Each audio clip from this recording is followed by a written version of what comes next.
Station లోపలికి వచ్చి పోలీసులు చెప్తాను. ఎవరితో పెట్టుకుంటున్నావు? చెప్తాను. ఒక ఉగ్రవాద సంస్థ మాకు కాల్ చేసింది. ఆ ఇన్స్పెక్టర్ డీటెయిల్స్ ఇచ్చి ఆయనతో పాటు ఉన్న పోలీసులందరినీ వెంటనే చంపేయమంది. అందుకే చంపేశాం సార్.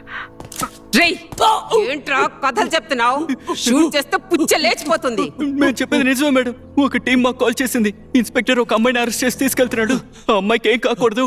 వాళ్ళు పోలీస్ స్టేషన్ కి చేరుకునే లోపు ఆ ఇన్స్పెక్టర్ ని జీప్ లో ఉన్న పోలీసులందరినీ చంపేయమని చెప్పారు మేడం. లేదంటే మేమెందుకు పోలీసుల జోలికి వెళ్తాం. అవును రవి, ఆ షూట్అవుట్ ని లవ్ గారికి వచ్చేసిన రిపోర్టర్ ని సస్పెక్ట్ ని అరెస్ట్ చేసి స్టేషన్ తీసుకొచ్చారు. ఆ రిపోర్టరే కదా మినిస్టర్ టెర్రరిస్ట్ తో పాటు నా ఫోటోను లీక్ చేసింది. అంటే దాన్ని పట్టుకుంటే నిజాలు బయటకు వస్తాయి. పోలీసుల మీద అటాక్ చేస్తారు. Come on, Hari up.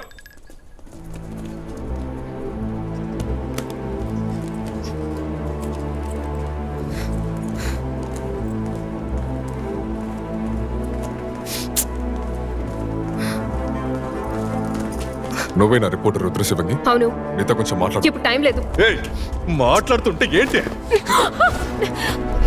ఎవరు మీరు? అదే నేను అడుగుతున్నాను. ఎవరు నువ్వు? Who's the reporter, Thayal Nayagi? I'm from CBI. వీళ్ళు FBI ఏజెంట్స్. ఈ అమ్మాయిని వాళ్ళతో తీసుకెళ్ళడానికి భారత ప్రభుత్వం అనుమతి ఇచ్చింది. Looks like the first time she's being handcuffed. You're right. Yeah.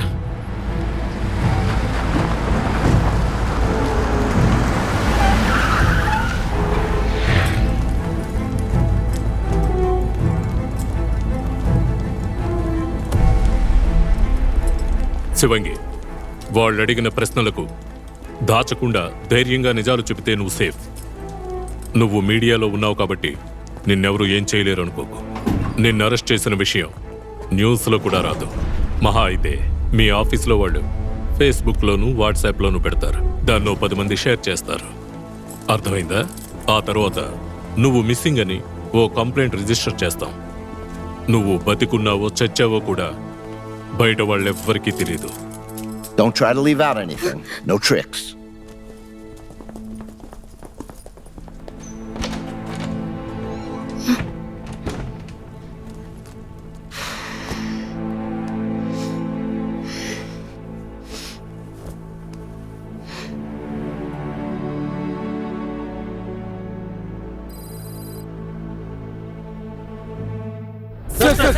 ఒక చిన్న క్వశ్చన్ సార్. ఫారెన్ ఎందుకు విజిట్ చేస్తున్నారు? సార్, మీ ఇటలీ పర్యటన లక్ష్యం ఏంటి సార్? ప్రస్తుత పరిస్థితుల్లో మన దేశం సురక్షితంగా ఉండాలంటే అన్ని దేశాలతో సఖ్యతగా ఉండాలి. నా విదేశీ పర్యటన ఉద్దేశం అది మాత్రమే కాదు. మన దేశంలో పరిశ్రమలు పెట్టడానికి వాళ్ళని ఆహ్వానిస్తే ఎంతో మందికి ఉపాధి కల్పించొచ్చు. ఏంటి శివంగి ఇక్కడ నిలబడ్డా? వాళ్ళకి అనేక రాయితీలు కల్పిస్తోంది. మన ఊరి రాజకీయ నాయకులు ప్రజల్ని యజమానుల్ని చేస్తారా ఏంటి? ఇటాలీకి వెళ్ళి మా ఊళ్ళో కూలి పనులు చేయడానికి చాలా మంది ఉన్నారు, మీరు వచ్చి ఒక కంపెనీ పెట్టండి అని అడుగుతాడు.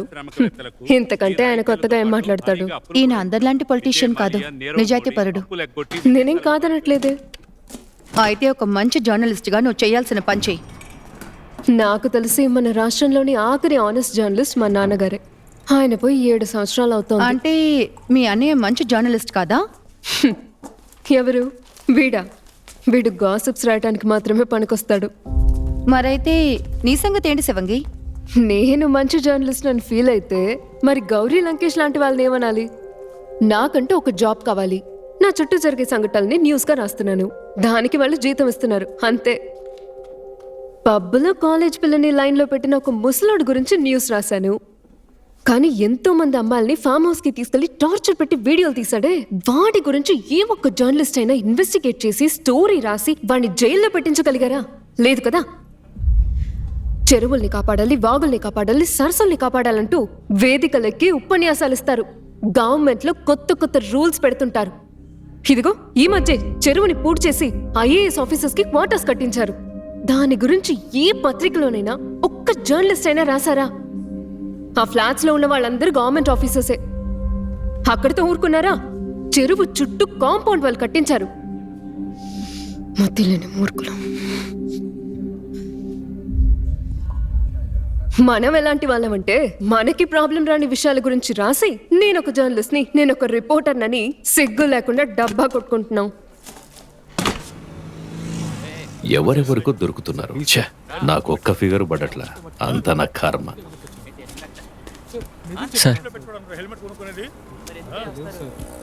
సార్ ఏంట్రా చేంజ్ ఎంత ఇచ్చావు?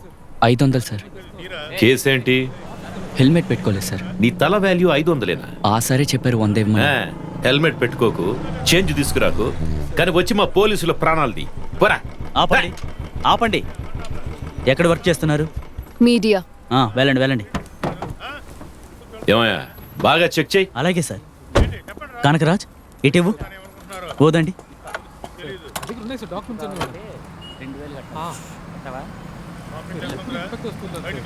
మేడం ఇలా రండి. పేరేంటి? నా పేరు శివంగి. శివంగ్య. ఏం చేస్తున్నావేంటి? రిపోర్టర్ని. రిపోర్టరా? ఐడి చూపించు. Third eye press reporter Rudra Shivangi. ఓ రిపోర్టర్కి ఈ టైంలో పనేంటి? ఈ టైంలో పోలీసులకు పనేంటి సార్? క్రైమ్ జరగకూడదని మేము రౌండ్స్ లో ఉన్నాం. క్రైమ్ ఏదైనా జరుగుతుందేమో చూడటానికే రిపోర్టర్ గా రౌండ్స్ కి వచ్చాను. జాగ్రత్త, క్రైమ్ జరగడానికి నువ్వే కారణం అవుతావేమో. నేనా? అవును. ఎవరికైనా నిన్ను చూస్తే రేప్ చేయాలనిపిస్తుంది. అలా ఎవ్వరికి అనిపించదులేండి. నాకనిపిస్తోందే. అదేంటి? చూడ్డానికి పిటపిటలాడుతూ సెక్సీగా ఉన్నావు. మిడ్ నైట్ అనిపించదా మరి? ఓ, మిడ్ నైట్ అయితే పోలీసుడు కూడా రేప్ చేయాలనిపిస్తుంది. మీరు ప్రజా రక్షకులు, మీ రక్షణలోనే ప్రజలు ప్రశాంతంగా సంతోషంగా జీవిస్తున్నారు. రిపోర్టర్ అని కూడా చూడను. స్టేషన్ కి తీసుకెళ్లి రాత్రంతా కూర్చోబెడతా. బా.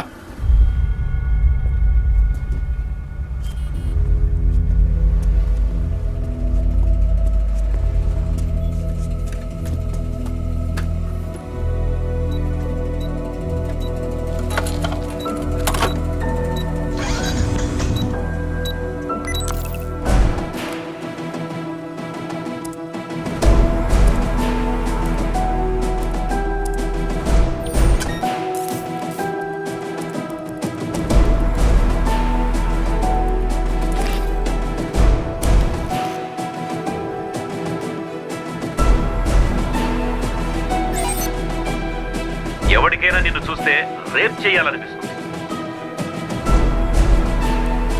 చూడ్డానికి పిటపిటలాడుతూ సెక్సీగా ఉన్నావు. మిడ్ నైట్ అనిపించదా మరి?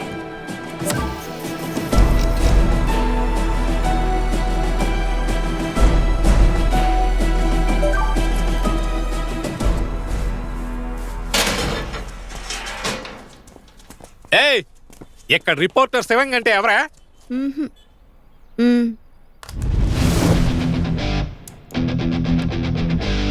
ఏయ్, రుద్ర శివంగి అని ఏంటి ఆ విచిత్రమైన పేరు? రావే కిందకే.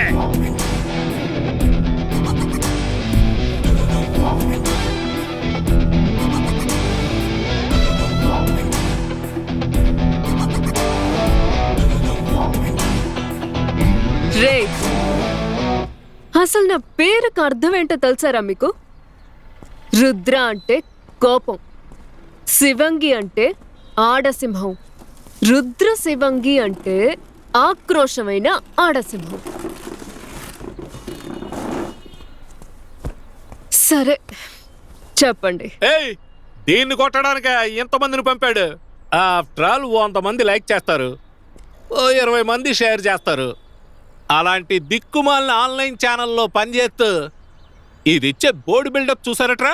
ఆఫ్టర్ ఆల్ 100 మంది చూసే ఆన్లైన్ ఛానల్లో పెట్టినందుకే ఇంత ఫీల్ అయిపోతున్నారేంట్రా? ఆయన గురించి తెలియకుండా నువ్వు అనవసరంగా ఆయనతో పెట్టుకుంటున్నావు. నీకు తెలీదేమో, నాకు బాగా తెలుసు. వాడెవరో నువ్వెవరో. ఆడదానివని చూస్తున్నాను, లేదంటే తాట తీసేవాడిని. మగాడివని కూడా దాయ తెలుసును. గుడ్డలోడు తీసి ఉరికిస్తా. నిన్ను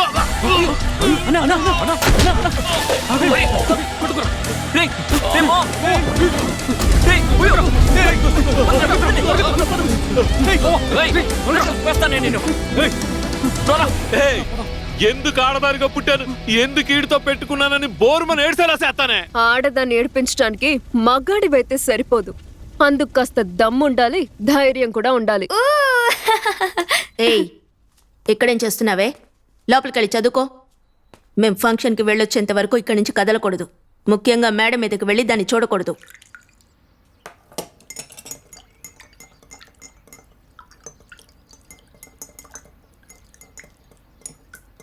రావే. నేనే అని ఎలా కనిపెట్టారత్తయ్య? మీ అమ్మ పాచిపోయిన పకోడీలతో మజ్జిగ పులుసు చేస్తుంది. స్టెప్స్ ఎక్కి వచ్చేటప్పుడే ఆ కంపు కొట్టింది, అలా కనిపెట్టా. అవును. ఏంటి ధైర్యంగా పైకొచ్చావు? మమ్మీ డాడీ బయటికి వెళ్ళారు. కూర్చో. ఇదిగో తిను. నీ తమ్ముడేడి? వాడికి భయంగా ఉందంట, రానన్నాడు. నీకు చాక్లెట్ కొనిస్తాను, మమ్మీ డాడీకి విషయం చెప్పొద్దని కన్విన్స్ చేసి పైకొచ్చాను. చెప్పు. అదేంటంటే నేను కూడా మీలాగా అవ్వాలి. నాలాగానా? మ్మ్. నాలాగా అంటే? మీరు చాలా క్లియర్గా బోల్డ్గా ఉన్నారు కదా. నాన్న చూసి అందరూ భయపడతారు. ఆయన ఫ్రెండ్స్, స్ట్రీట్లో ఉన్న వాళ్ళు, సమ్ టైమ్స్ అమ్మ కూడా. కానీ మీరు మాత్రం ఆయనను చూసి భయపడకుండా రే అన్నయ్య అని పిలుస్తారు. మీ నాన్ననే కాదు, మా నాన్నని కూడా నేను ఏరా నాన్న అనేదాన్ని. నాకు చిన్నప్పటి నుంచి భయం లేదు. రియలీ? అయితే చాలా కష్టం. ఆయన ఏదో వర్క్ టెన్షన్లో అలా మాట్లాడారు మేడం. ఈ వీడియోని డిలీట్ చేసేయండి ప్లీజ్. వర్క్ టెన్షన్ ఉంటే జాబ్ వదిలేమనండి. ఉద్యోగం లేదని టెన్షన్ పడే వాళ్ళు వచ్చి జాయిన్ అవుతారు కదా. వీడియోకి వచ్చిన కామెంట్స్ని కాస్త ఓర్పుగా నిదానంగా చదవండి. ఇదే పోలీస్ గురించి, పోలీస్ డిపార్ట్మెంట్ గురించి పబ్లిక్ ఒపీనియన్. మీరు మారకుండా మేము నిజాయితీ పరులం, నిజమే మాట్లాడతాం, క్రమశిక్షణతో ఉంటాం, కర్తవ్య నిర్వహణ మాకు ముఖ్యం అంటూ రిపబ్లిక్ డేకి, ఇండిపెండెన్స్ డేకి మీరే ఒకరికొకరు మెడల్స్ ఇచ్చుకుంటూ ఆనందించారంటే ప్రజలు మిమ్మల్ని అస్సలు గౌరవించరు. ఏయ్ ఏంటయ్యా దాన్ని బతిమిలాడతావు? వీడియోను రిమూవ్ చేయడం కుదురుతుందా కుదరదా? కుదరదు. హాయ్. ఖచ్చితంగా ఏదో కేసులో దొరుకుతావు. ఆ రోజు నిన్ను స్టేషన్కి తీసుకెళ్లి గుడ్డలు ఊడదీసి నగ్నంగా కూర్చోబెడతా, చూస్తూ ఉండు. సార్, మీరింతకంటే ఏమీ పీకలేరు. నిన్ను వదిలిపెట్టను. మన పరువు తీసిందండి. నా మాట విను, నేను చెప్పేది కాస్త విను. అరే దాన్ని ఆవేశపడకు. ప్రియా, ప్రియా, అరే ప్రియా, ప్రియా, దాని లైవ్ తొందరపడతావు ఎందుకు? అది అమ్మాయికి రాలే, దానికేం తెలీదు. ఇలా చూడు, నువ్వు భయపడకు, నేను చూసుకుంటాను. నువ్వు వెళ్ళరా, ఏడు పాపు ప్లీజ్.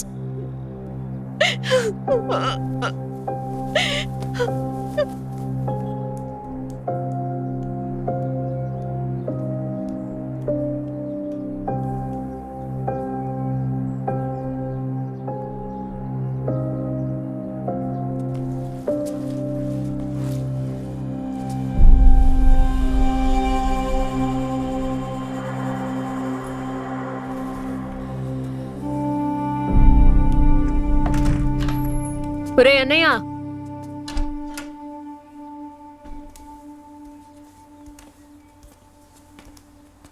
కూర్చో.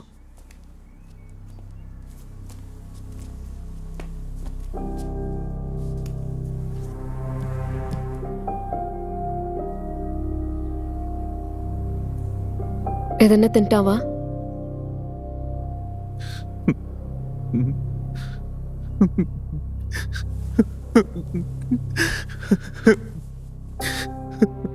ఏంటో చెప్పు.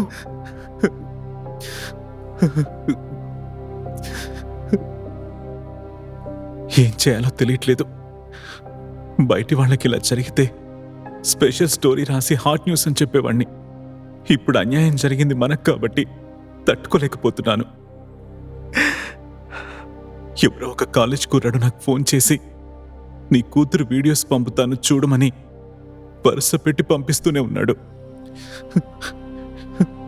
అసలు ఈ ఫోన్ అన్నది పరమో శాపమో తెలియట్లేదు.